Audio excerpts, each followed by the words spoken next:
Welcome to day 3 of Weave Along 2020 for Spinning and Weaving Week here at Schacht Spindle Company.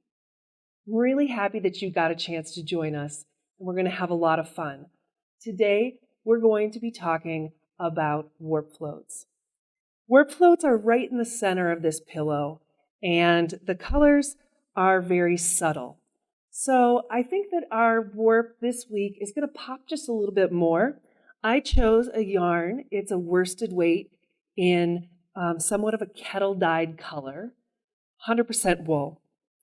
So I invite you to get your yarn and come and weave along.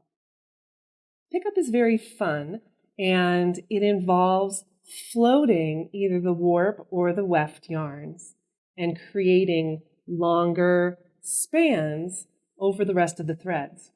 And I'm going to show you how to do that. Today, what we're going to do is warp floats.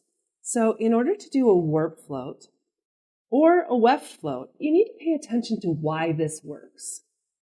This works because your reed has slots where the yarns move freely up and down, and holes where we're controlling them with whether the heddle is in the up position or the down position. You'll notice that these threads that are in the slots will mostly stay on the same plane, and that we're actually only manipulating the threads that are in the holes. So this is why this technique works. We are going to put the heddle in the down position.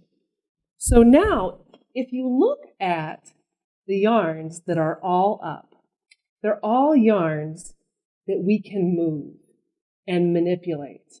So it's important to remember when you're designing your own pattern that you have to be manipulating a thread that is in a slot. And so for this pattern, I'm going to get my pickup stick and I'm going to go to the back and I'm going to skip over the first 2 threads and pick up the next thread. Skip 2, up with 1. And now remember, we're skipping a lot more than that because we are not counting the threads that are in the down position, only the ones in the slots that are up. So we're going to go over 2 of those threads, pick 1 up. And we're going to continue in this pattern all the way across the warp. What's going to make the difference in what thread is actually floating when we do the floats is where we position this pickup stick when we're weaving.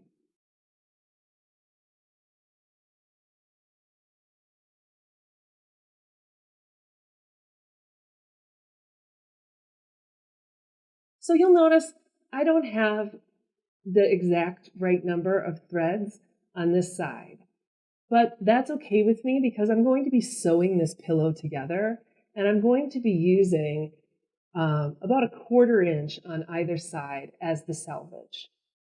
So now we're going to get ready to weave. I really like to start in a plain weave for a couple shots. So I'm going to show you that we're going to put the heddle in the up position and I'm going to push the pickup stick back. I like to start with my shuttle on the right and the heddle in an up position. When you're working in patterns, that doesn't always come out the same way as it would if you were doing plain weave. Starting with the heddle in the up position and my shuttle on the right, when I'm working in plain weave, helps me keep track of which shed that I'm in. So I'm going to show you that little trick again. Going to go over the outermost thread because it's up, back into the shed, and beat. So I think I'm going to do this 3 times. We're going to talk a little bit about locking your yarn into position. And one of the things about locking your yarn into position when you're doing floats is to have an up shed with the heddle up and the pickup stick back. That will lock in your pattern. And this is whether we're weaving on a warp float or weft float. So we're going to get started right now. I'm going to go into the up position, and you're going to notice that I did not push my pickup stick back. So you might be able to see this with these threads. If you look in from the side, you're going to see the magic happen. Because when I push my pickup stick back, all those threads are now every other up and down. And when I pull it forward, you're going to see those threads that we have over the pickup stick raise up as well. This is how we are going to be doing this float. So I'm going to pass the shuttle through and beat. And then I'm going to go into the down position and go back. Now I'm going to go back into the up position, and for a tiny little bit you're going to see this float of these little threads. That float isn't long enough to make the impact that I was really hoping for with this pattern. So I'm going to leave the pickup stick in that forward position again, pass the shuttle back, come back again in the down position, and now you're really going to start to see that float. So this is where you get to make a lot of really fun decisions, because you get to decide how long you want that float to be. Since this is a pillow and there is going to be a little bit of abrasion, I think this float is long enough. So I had just mentioned that we're going to need to lock the floats down. And you do that by pushing back on the pickup stick with the heddle in the up position, going through in what is essentially plain weave. But now you're going to see that all of these little threads have been locked into position.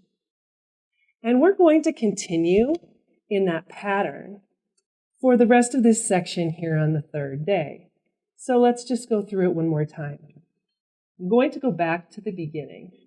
I'm going to go to the heddle in the up position with the pickup stick forward. And we're going to repeat that twice. So back to the down shed and through.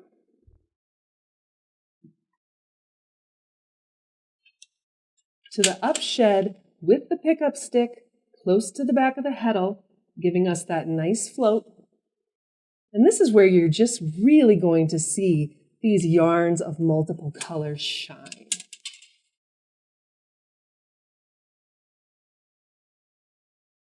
So if you're doing very long floats, one of the things that you need to remember is that you have to be doing the down shed as well, because you need to be creating a ground underneath each one of these floats. So here I am at the end of my pattern with the heddle in the up position, the pickup stick in the back, pushed away from the back of the heddle, and going through again. We're going to do this for about another 3.5 inches and then finish. So now I've finished almost 4 inches of my weave where I am doing my weft floats. So one of the things that you'll really notice is this warp really pops up, especially these colors of contrast. So the color of yarn that you choose as your weft is going to look a little bit different than mine maybe. So when you start weaving, it's really easy to lose track of where you are with the pickup stick, whether it should be forward or it should be back or you should be doing a tie down row. So on this pattern, one of the things that you can always do is count. So I can look at the tie down and count 1, 2, 3, 4, 5, and on the 6th thread, we're going to tie it down. So now I come up to here where I've been weaving and I count again. 1, 2, 3, 4, 5. Now I'm on my 6th and final tie down. So I'm going to go through,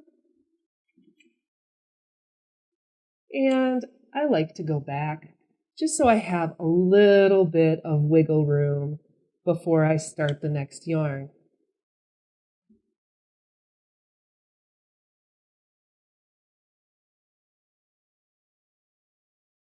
Hope you can join us tomorrow for day 4.